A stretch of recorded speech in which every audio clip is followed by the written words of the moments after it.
Hello everyone. We're live. We are live. We don't need the timer anymore. Timer can go. The timer Excellent. can go. Hi chat. Hi people on stream. We are on air and I'm very happy to be here. And this is me, Oleg Šelajev, and I also have here with me Thomas Wuerthinger. That's right. Right.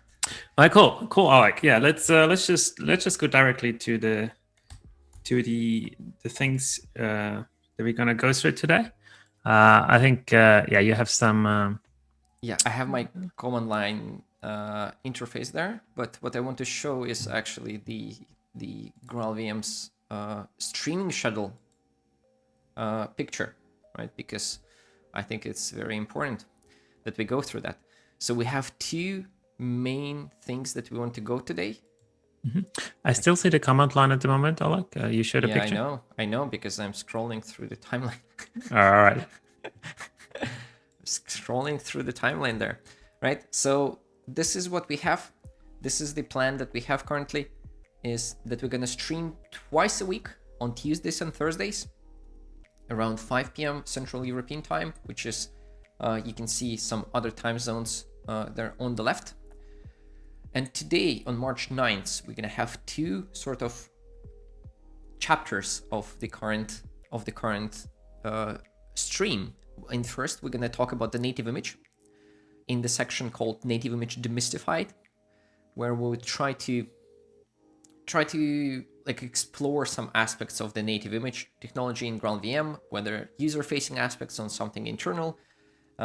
And today we're going to talk about packaging native images into Docker containers. This sounds like a very trivial thing to do, but there are quite a bit of gotchas, and there are some advanced usages that you might not know about. So we'll try to show you a couple of things how to do, and maybe you can get a recipe out of that for your native image deployments, or maybe you just look at that and will be like, oh my God, this is so cool.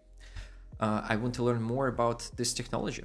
So that will be the first hour also, and then we're gonna go into the second section called Micronaut Under the Microscope with Graham Roche.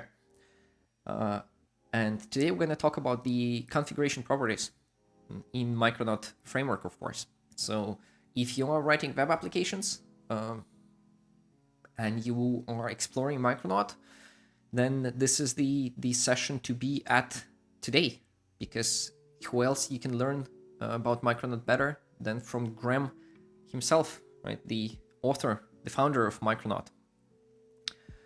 Right, so this is the plan, and then we're gonna see how it goes. The streaming window is up until 8 p.m. If we have something interesting to show, or if you have interesting questions in chat, then that would be very cool. You can definitely ask them either to me or to Thomas or to Graham when Graham arrives, or just, I don't know, chat. It's a chat, right? You can talk to like-minded people. Yeah, so this is the plan. I have some demos sort of prepared. I kind of have a rough outline of what I want to show, and let's hope this will be interesting. And we can type 1 in chat if you think I will show something that will surprise Thomas. And this is I think this is important, right? And you can also so this is how this works, is that you can follow the code. So we're gonna program the application here, and you can follow the code there live on the GitHub repository. So what I have here is I have my auto commit script running, so it commits my live directory for the live streams every 30 seconds. So there shouldn't be a lot of delay between the code that I'm typing in and that you can see on GitHub. And yeah, that's it. I think that is it. We are here. All right, cool. Yeah, let's get started here. Yeah, let's so the URL is github.com/Šelajev/live streams, right? What is the GitHub URL?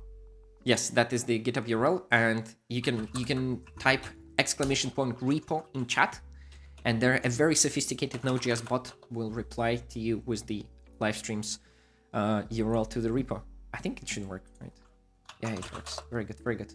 That looks good. Yes, that does work. Okay, cool. So let's 1 second or like half a minute about the setup here. So what I have here is I have a cloud machine, which works as my workstation. It is not the most powerful machine in the world, but it's also not as weak as my poor laptop on my screen here. So it has 16 threads and it has like 100 gig memory, and I don't know what it costs, but it costs definitely less than a bottle of water an hour. So I think we can handle the costs here.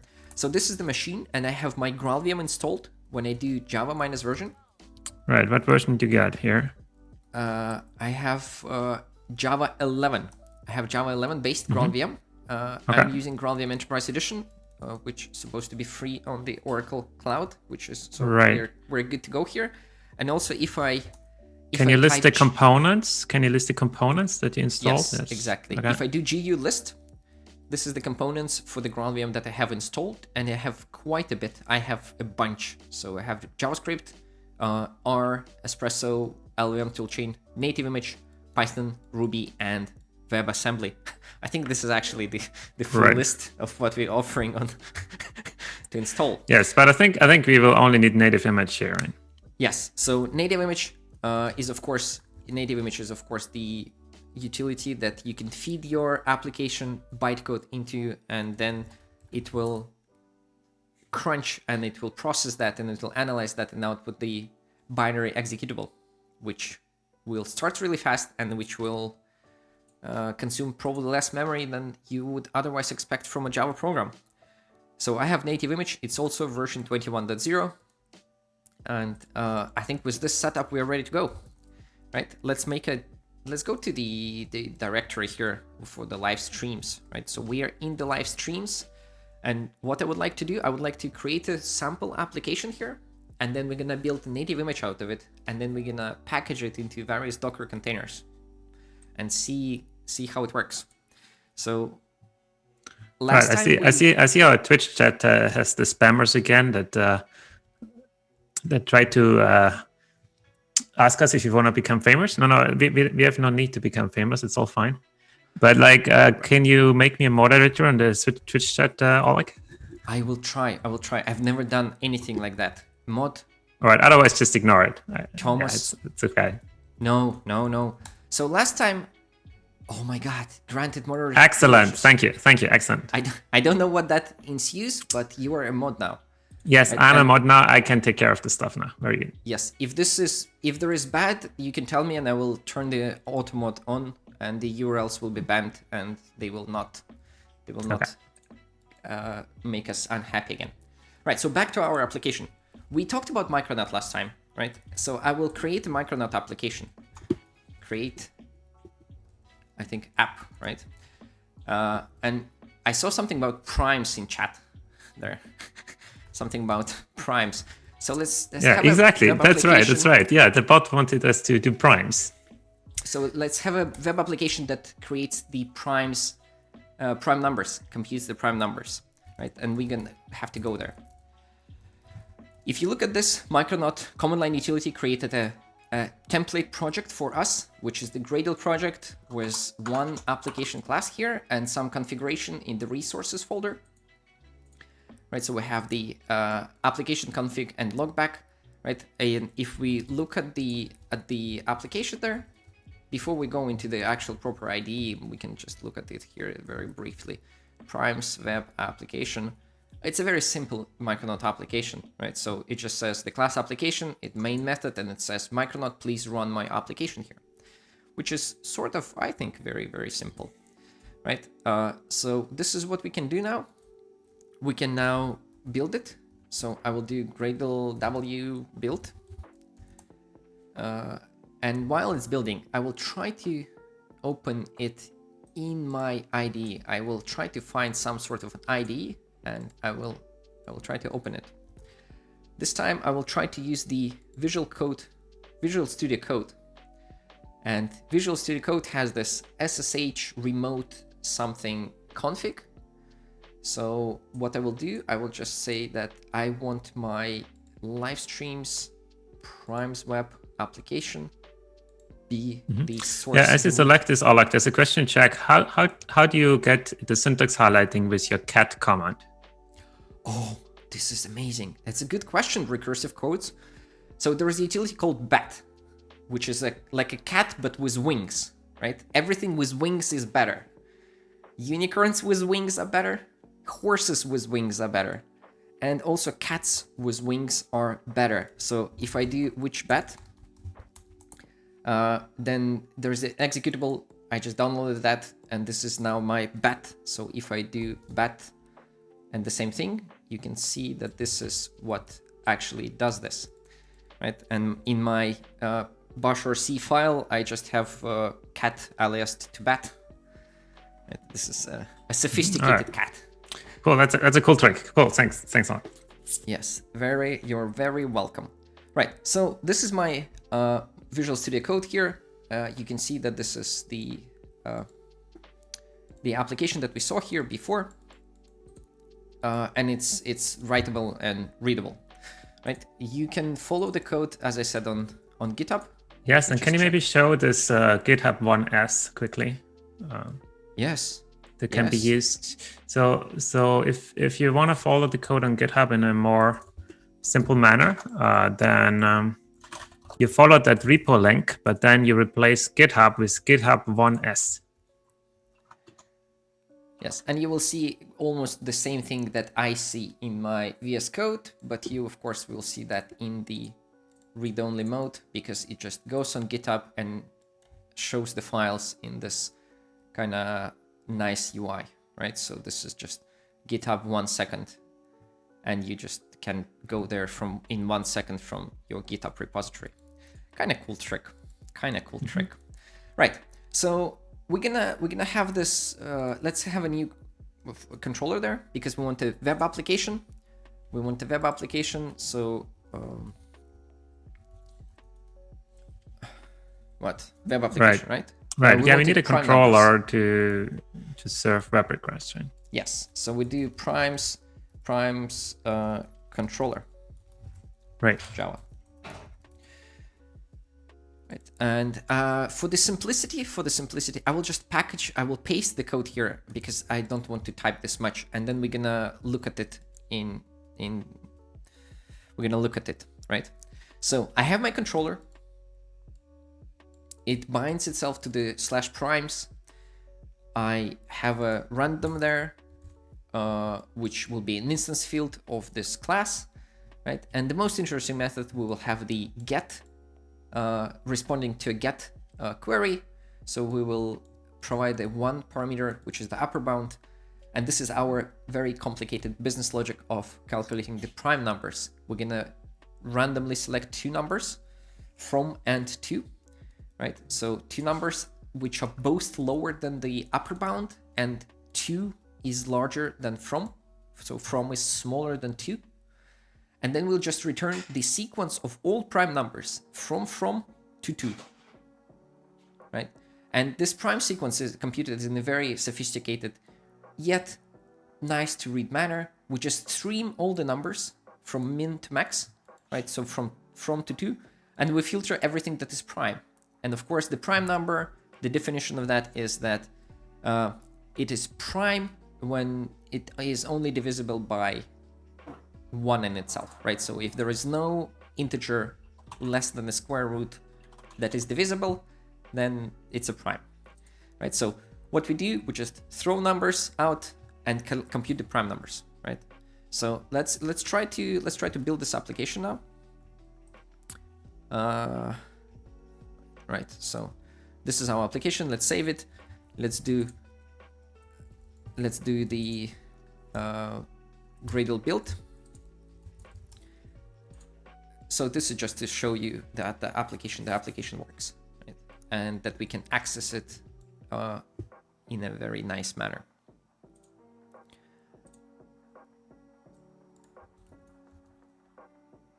Right, so it's built, and then I can do java -jar build libs, primes, all jar, right? This is my Micronaut application. Look how fast it starts, less than a second. And then I can just go to my browser, here, and I can do all 8 demo, and then I can do primes, random, let's say 100, right? So this is the URL we're triggering, primes random upper bound, and we are getting back a sequence of prime numbers under that upper bound. So it should be pretty self-explanatory, right? So I can refresh it and it works, and they are all primes. So this is sort of the basic application. Now I want to build a native image out of it, and for Micronaut this is actually super straightforward. Micronaut comes with the Gradle plugin that knows that knows how to build native image. So what I need to do is just let's do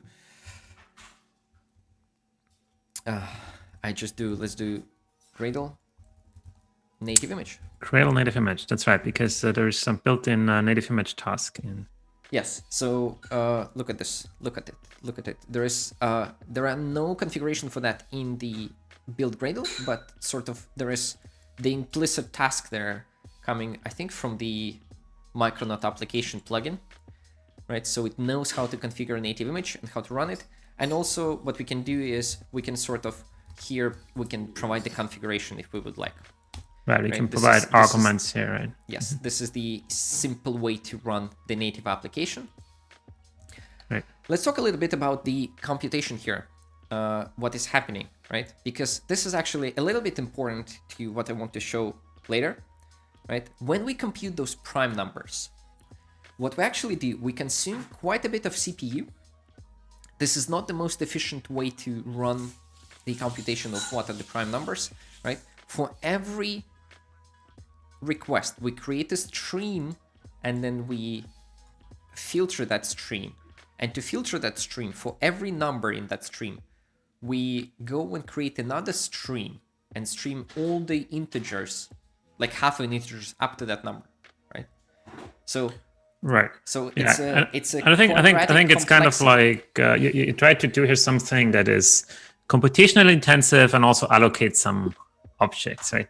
Yes, those are both two kind of important things for simulating the business logic, right? Because I wanted, like, your application actually does some work, right? So a hello world application doesn't do that much work, so right. it's a little bit yeah, a little bit. There's more work than just a hello world. Yes, yeah. Exactly. Cool. Right. Yeah, by the way, Oleg, can you set a title on the stream on your Twitch yes, dashboard? This is very important. Yes. Because I think I just saw your title is Untitled Broadcast. Oh, this is very interesting. So, okay. So I'm editing stream info, demystifying native image, and post microscoping Micronaut. Mm-hmm. Later with Graham. And what you do, like repo, Thomas, YouTube. You can, yes, done. I think this is done, right? Okay. The stream info updated successfully. It should be fine now. Oh, cool. Recursive code says Micronaut create controller is the way to create the controllers. Thank you. Thank you, Todd. I think it's Todd, right? Yes, it's Todd. Very good. Right, so we've built our application. Look at it. Look at this beauty. And let's go into the terminal for a second, because I think it's yeah, like how big is that thing? Show me, Oleg. Right. How big so is that? Yeah, I can start it. You can see it super fast at startup. So if we look at the size for that, we can see that this is 73 megabytes. Right. 73 megabytes. I think from that executable we can also get now the GraalVM version that it was created from and things like that. Yes. So there is this command line utility on Linux at least, I think called strings. So we can get all the strings from the file, right? So if I do strings build native image application, it will print me quite a big list of things. So what I need to do is need to grep for svm.vm equals, right? No. I think no, yeah, but let's without the equals, I think. Right, so VM equals, right? So this is the version that GraalVM was, the version of GraalVM that was used to build this executable, right? And I can just show you without the grep, right? There is a wall of text, right? All kinds of, you can see the numbers and the strings are just flying. Maybe a grep just for svm.core. It should give us all the core properties. Yeah, I'm trying to stop this.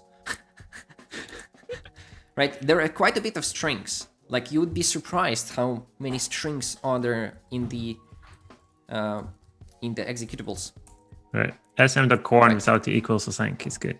Right, so svm.core, you can see that there are some, I assume, some heap parameters in, and then some strings, and you can see like a bunch of things and also a bunch of values.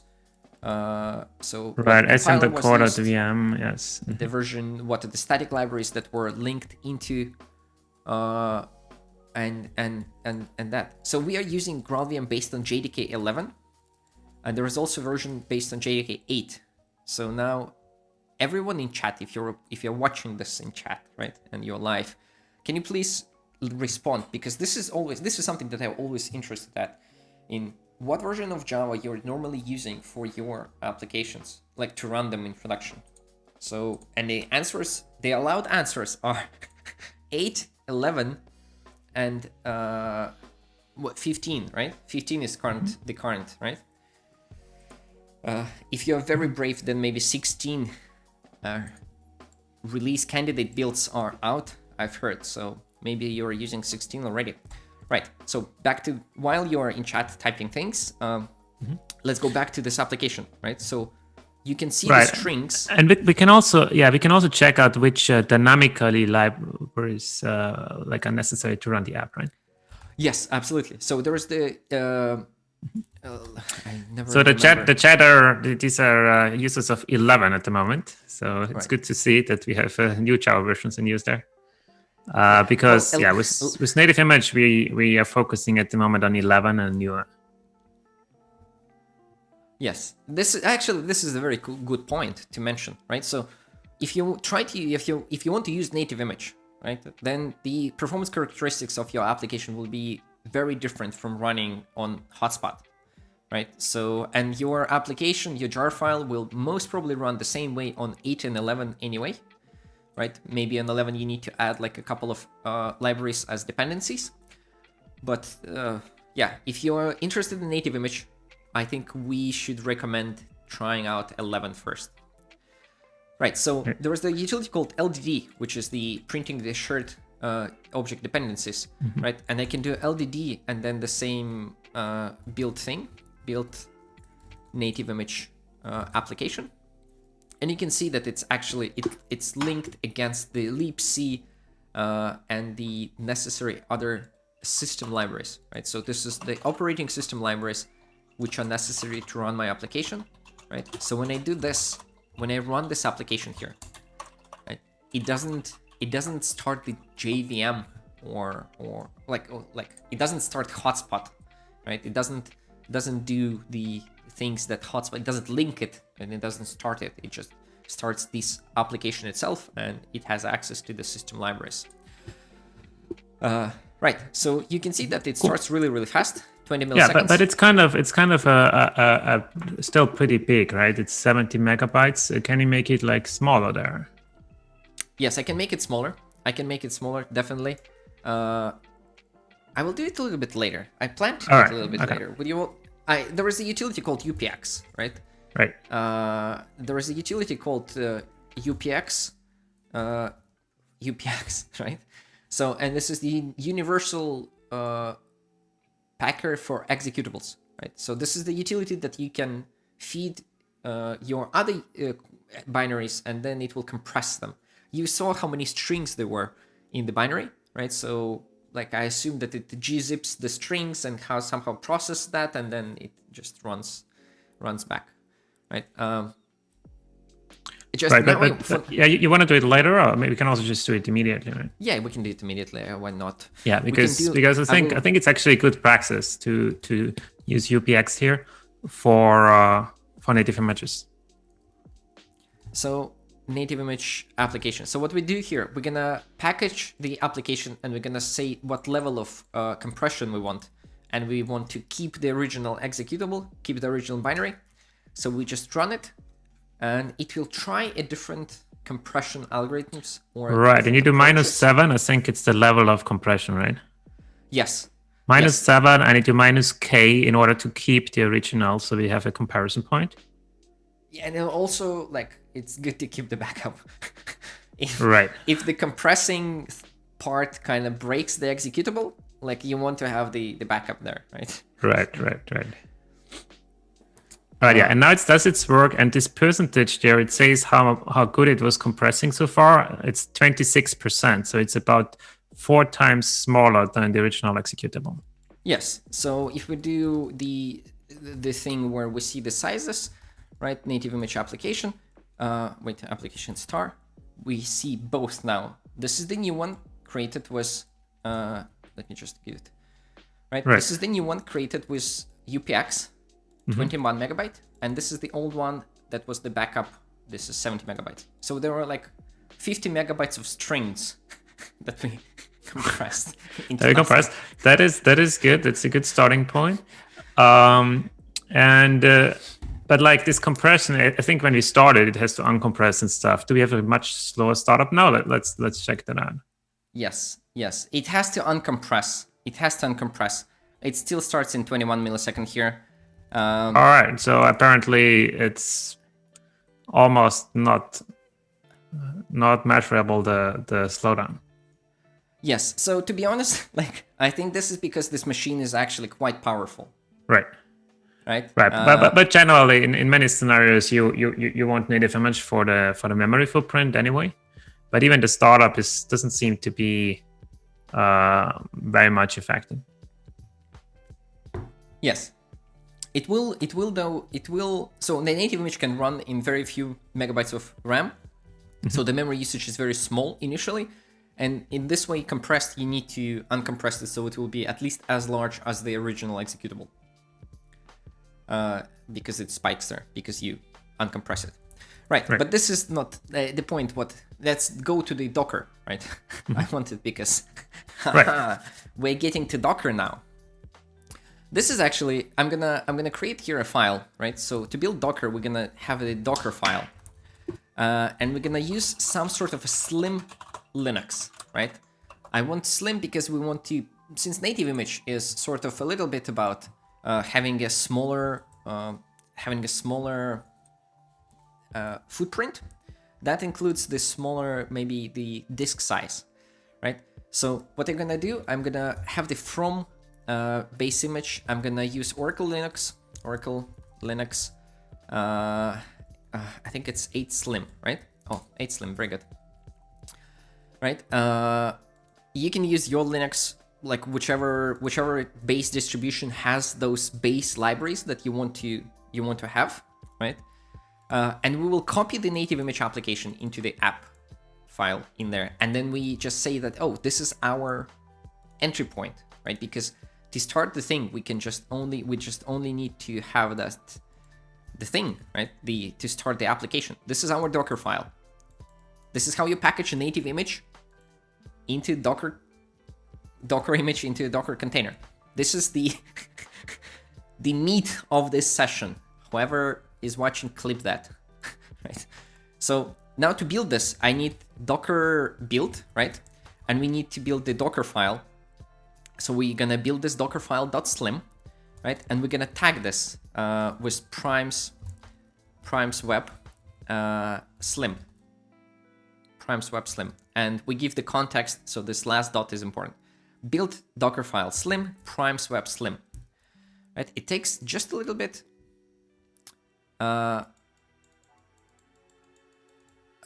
Just a little bit here.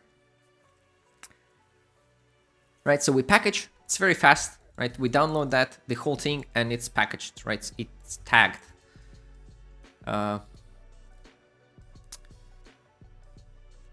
what I can do now, use the utility called dive and look into my image here, right? So it has two layers. You can see there on the left.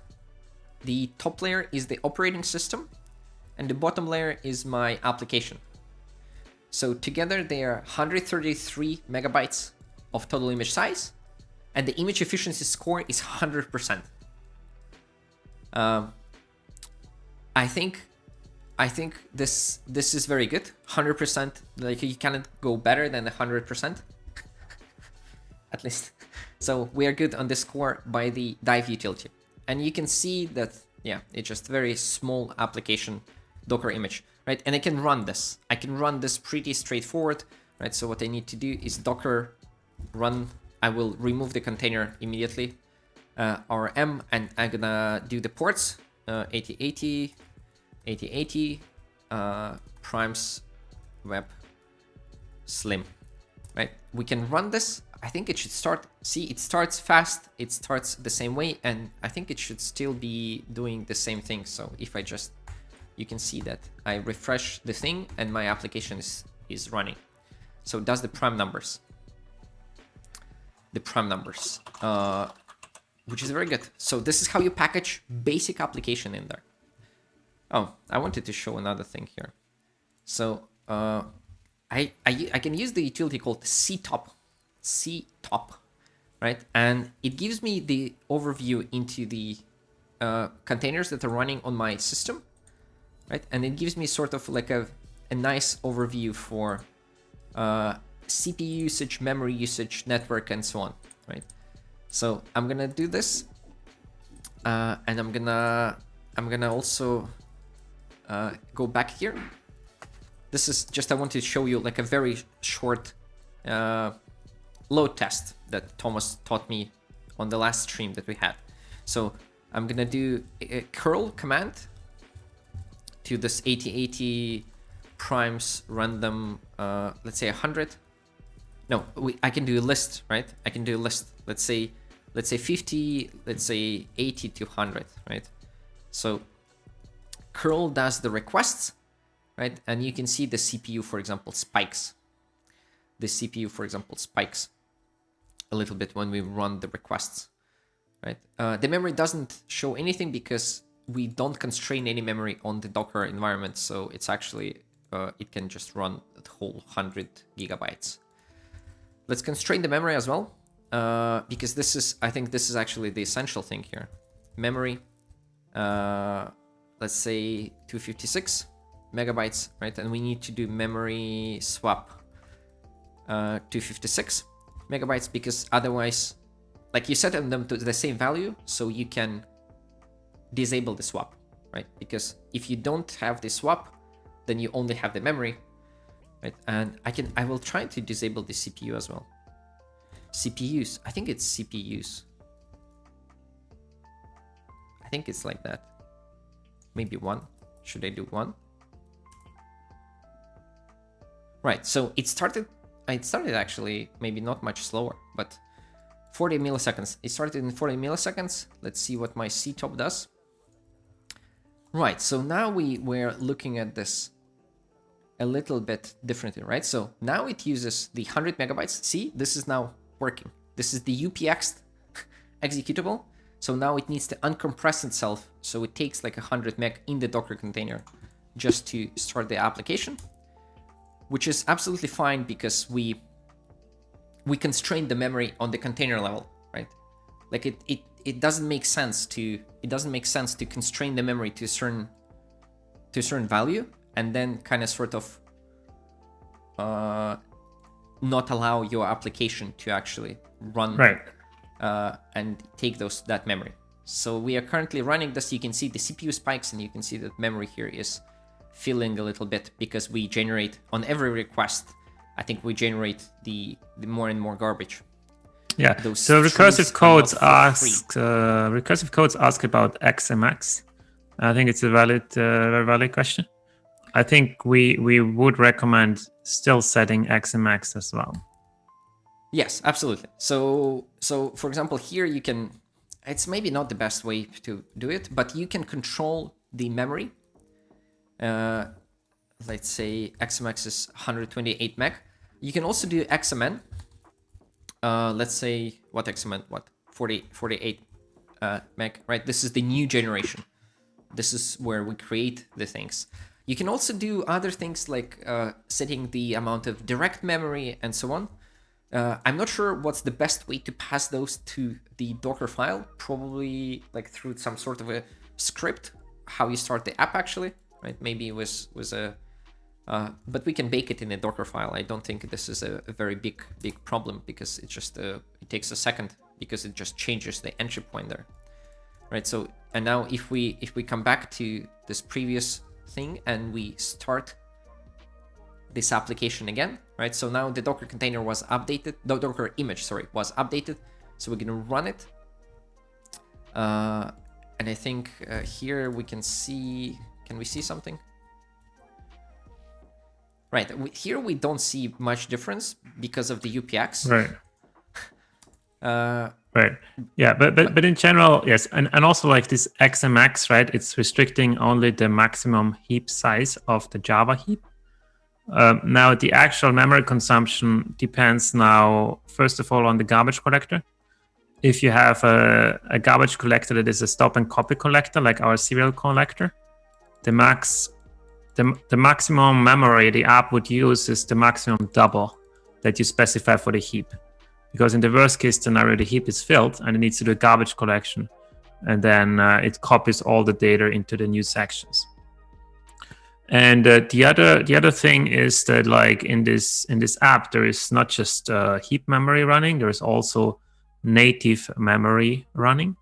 So for example, specifically the ones allocated from Netty. And this native memory has different ways to be restricted than the XMX. So just because we give XMX doesn't mean that the app itself is really only taking this amount of memory as a whole.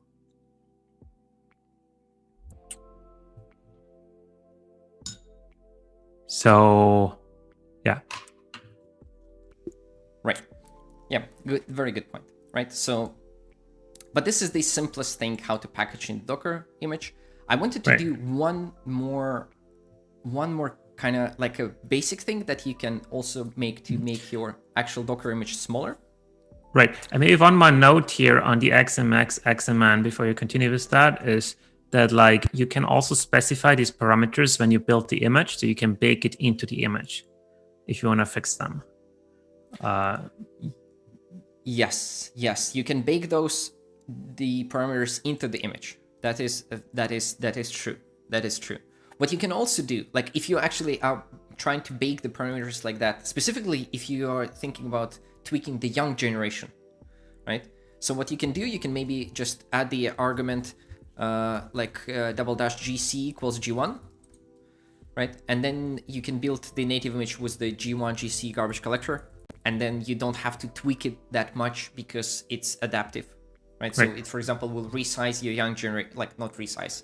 It will change the size of how much space can young generation take, right, on the fly, which is kind of a very good option, very interesting option. I'm sure we have docs there somewhere, right? Right, but the option that I wanted to show you is different, right? So let me just put it here, and it's called static executable with dynamic libc. And I will build the native image again, and let's talk about that. I saved the file, so it should pick it up, right? So this is a very interesting option here, is that I want to build all my libraries that I'm using statically inside the executable, link them, except libc. So I want libc to be provided by the operating system, right? And specifically why I'm doing this, because there is something called Project Distroless. Distroless, which is the project, right? It provides Docker images which do not have the They don't have the operating system in them, right? They only have the libraries that are necessary for executing your application. So there are two interesting ones that you might want to make use of immediately, right? One is the static, which is for statically built executables, right? So that includes the certificates, the temp directory, the time zone data, and the etc password for the root user. So the basic amount of files. And then the base image includes that plus glibc and SSL. Right, so this is an interesting concept, right? There are no operating system, there are no operating system tools, there are no shell, no nothing, right? It's just a bunch of files that we can run. And since our application is self-contained, we can run it in there, right? So where was the flag again? Here, the flag, right? So we just use static executable with dynamic libc, and it builds the same thing. It takes a little bit longer, I think, because it needs to link in the static executables. I am not 100% sure on that, but we can try that. And while we're doing this, let's copy this Docker file through and paste it, and we need to rename this, right? And we're gonna call it Distroless, right? Distroless. And now this is kind of like very simple, right? So where was the package name? So we're gonna use the base Docker Distroless image, and we're gonna in the Distroless, I think like that, right? And then we just run our app. So this is our Distroless Docker image. We don't want the marketplace, right? And what we can do now, we're gonna build this as well, right? So we're gonna build this Docker file, and we're gonna call it Distroless. Distroless, right? And here we're gonna do this Distroless. Right. It will build itself in a second. What? What? No space left on device. What?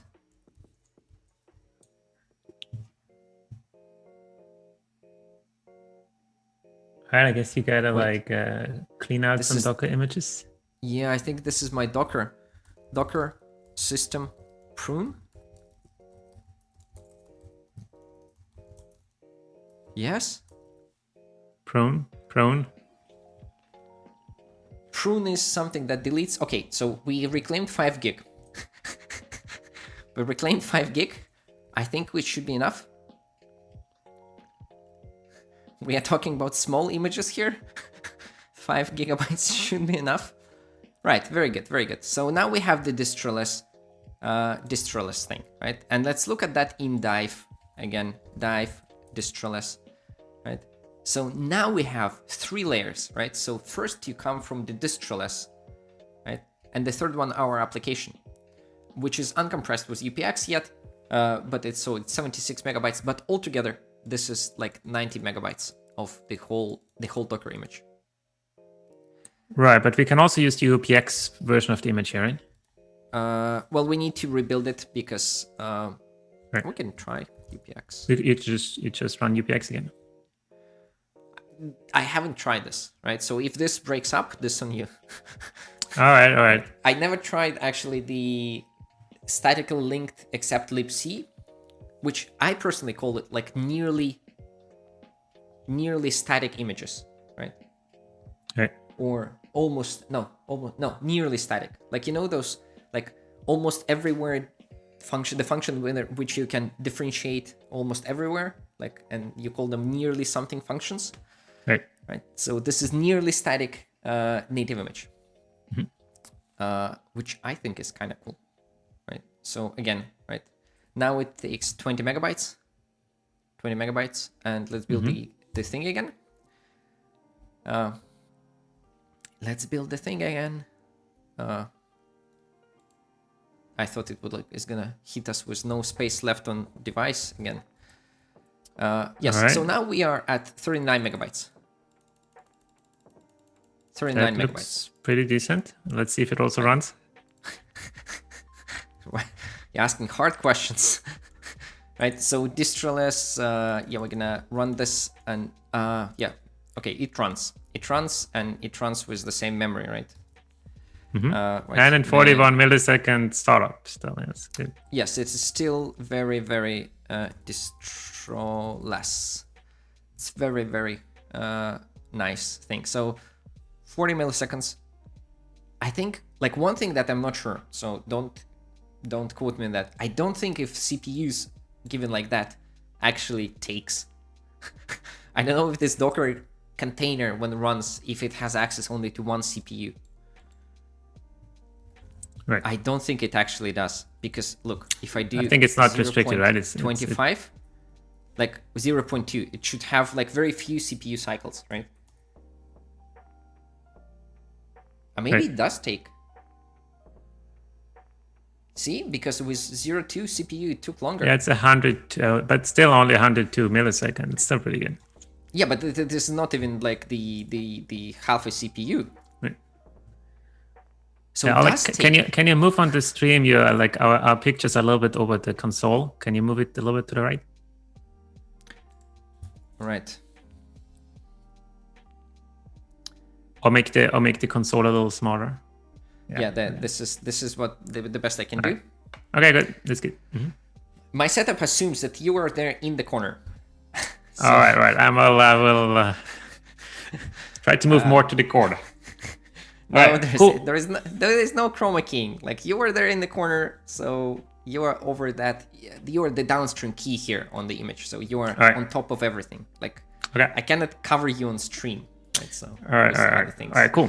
Yes, but now we got the Docker image and the total setup. Can you show again this whole setup with UPX and the Distroless?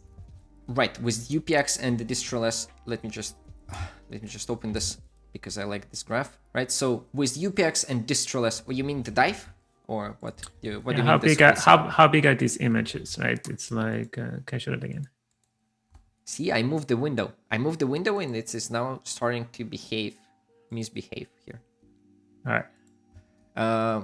Here, if I do dive primes web Distroless, and let's just do this larger and then remove the there, right? So together it is 39 megabytes,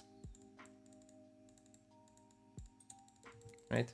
Which is, I think, a fantastic result for the app, for the Java app at least.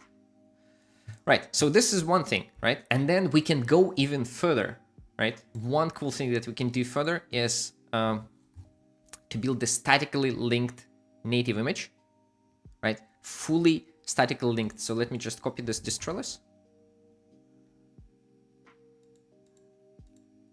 Right, but I would think that this Distroless and UPX would be the most convenient setup, right? Because with the fully static image, on a bare metal Docker container, you are missing some utilities, right? Right, because you are missing, yeah, indeed, you are missing actually a little bit of, you're missing, what are you missing? You're missing the time zone data and the certificates. Certificates are probably the largest part that you're missing, right? Right. So, because you want to serve SSL, and then for that, maybe you want to query some other SSL things. Right, and how much smaller can you make it here? What's the overhead of using this Distroless now, like on top of the image? I think it's only 15 megabyte, right? Yes, it's I think 16.8 megabytes, right? So yeah, I mean that's so small, right? Plus these images will potentially be reused if you have multiple native images, right? Because it's layered Docker containers, right? Yes. So like essentially, if you have the Distroless based images, then you only like send over the network only this application part, right? Which is sort of small and cool, right? Yeah, right. So I think this would be the recommended setup. But yeah, let's check out what we can do in order to create a completely static image. Right. So let's do the static here, and this setup is a little bit more involved. Right, so let me show my IDE here, and I don't need the IDE, I actually need my terminal, right? So here we have the things, and you need to follow a certain instruction, right? You need to follow a certain instruction, which is GraalVM static images, for example here, right? You need to build some tools yourself. Specifically, what you need, you need muscle GCC. Right, but let's just start the process first. Let's check out the process arguments. I need to put something on the path. I need right, to put that's something true. on the path. That's true.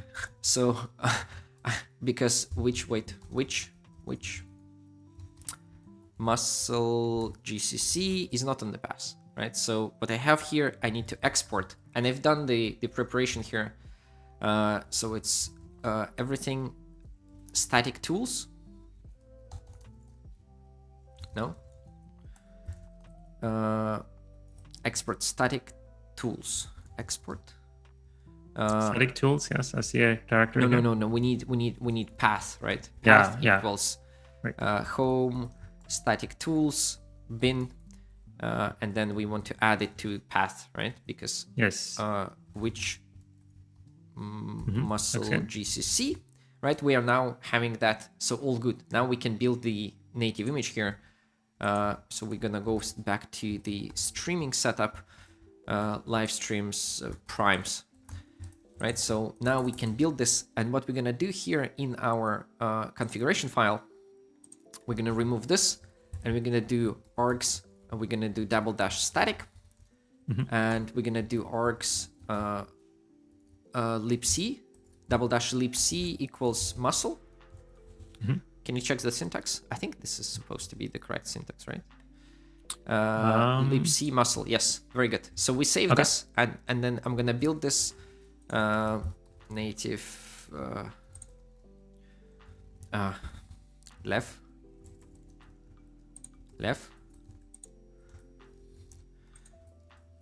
native image, right? So we're gonna build this, and while it's building, this 1 minute, let's see the instructions, right? So what you need to do, you need to have the muscle distribution, you need to have the zlib, right? You can download both, just a couple of wget commands, right? And then you want to build them manually. And so this is just running those commands in your terminal or writing them out in your Docker file. So what you need to instruct, then you run the configure, and then you run make install, and then you just export that result directory to your path, which is what we did here. That was my static tools directory. And the same with zlib, right? So that is the library that you need. You run it and you compile that with muscle GCC. This is important, right? So you want zlib that is compiled and that is linkable with your static application, right? And you also want to have the in the lib standard library for C++, right? And you can do this in two ways. And the hard way is to build from source, and the simple way is to copy that from some pre-built location, right? So what you can do, you can, for example, find the Alpine distribution, Alpine Linux, which is sort of the thing that you can do, and then you can copy that to the folder that you're having, right? And I am doing exactly that, and I did this with this particular interesting piece of script, right? So I run the Docker Alpine in Docker, and I installed the lib std C++ as a package there, and then in another terminal, I just copied that from the Docker container running into the location I wanted, right? So that is that is a little bit cheating. I didn't build that from source, but that doesn't matter. That doesn't matter because all right, cool. Because that worked. Cool, excellent. Right? So yes, so the image I think was generated. Can you show the size of the image? Yes, it's just finished, right? So the size. Of the it's just finishing now. Yes. I think it's a little bit longer. ls minus human, right? It's 73 megabytes still, right? So it's still it's almost the same. And we can check out that it's a static image by running LTD on it and see that it doesn't work, right? It works. It just doesn't link. There are no shared things. There are no shared executables. So it's not the dynamic executable. So that's okay. Not a dynamic executable. Excellent. So that was the verification here. And then in the static, what we have here is we do from scratch. Right. From scratch, and then here we're gonna we're gonna run this Docker, right? Docker build, and Right. then we do static. Right, and can I do UPX on the static image as well? I've never tried. All right, then let's try that right after.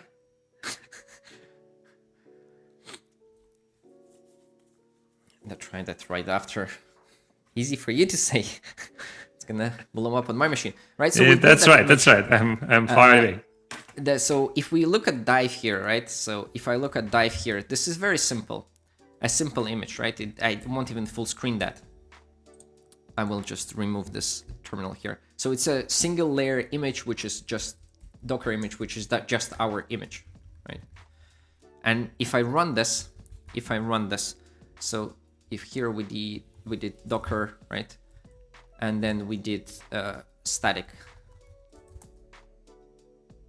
right? It starts the same way, and I think it should just work the same way as well, right? So if we try this, right, it still prints us the prime numbers, right? We no, covered you with with another page, right? Still prints the prime numbers, which is very, very good. I can try UPXing this. I can try UPXing it. I don't know if this will work actually or not.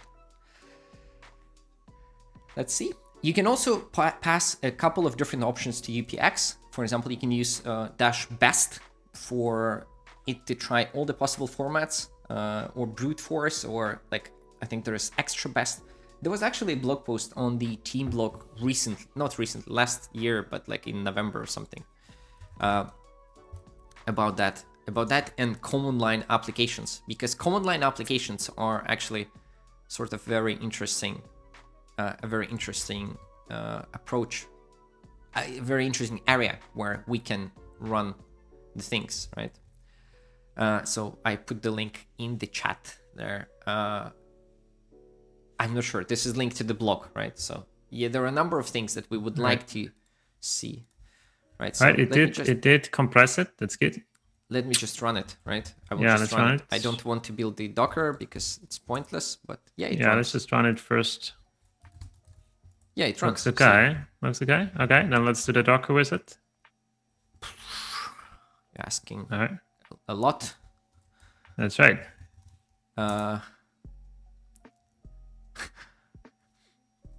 You can see how the context for the Docker is getting larger and larger. Right, so we run the primes static, so dive, if we do dive this, yes, it's 22 megabytes, the whole Docker image, 22 megabytes. Cool, yes, 22 megabytes, full web app, whole Docker image with native image and UPX. That is really cool. Can I run but it? even with Distroless only adds 16 megabytes on top of this. Yes. If you don't want to go full static. Yeah, see, it runs, right? It runs. So that's sort of how you can package stuff into Docker, which I think we went through quite a bit of material. So now we're gonna try to switch over to another session with Micronaut under the microscope with Graham Roche. Right, because that is time. That's right, and that is I make space for Kramer now. No, you'd be surprised, but actually I'm making space because the Grandma's camera will be using the upstream key, so you can stay there in the corner if you want. All right. So I can also bother Kramer. Okay. No, actually, you will have to. I'm not sure how to do this. All right. No, I will make space. We both make space for Kramer. That's appropriate. Yes. And yeah, cool. Yeah. So please hang out in chat. I will just mute myself and click around to switch the things. You can look at this beautiful picture of Micronaut started very, very fast. And I will come back to you in a minute with grammar. Yeah, and chat with us if you have some comments, feedback. You can reach us on Twitch, direct message, or also on Slack. So if you have feedback on what you want to get covered in upcoming sessions or in the session channel, please let us know.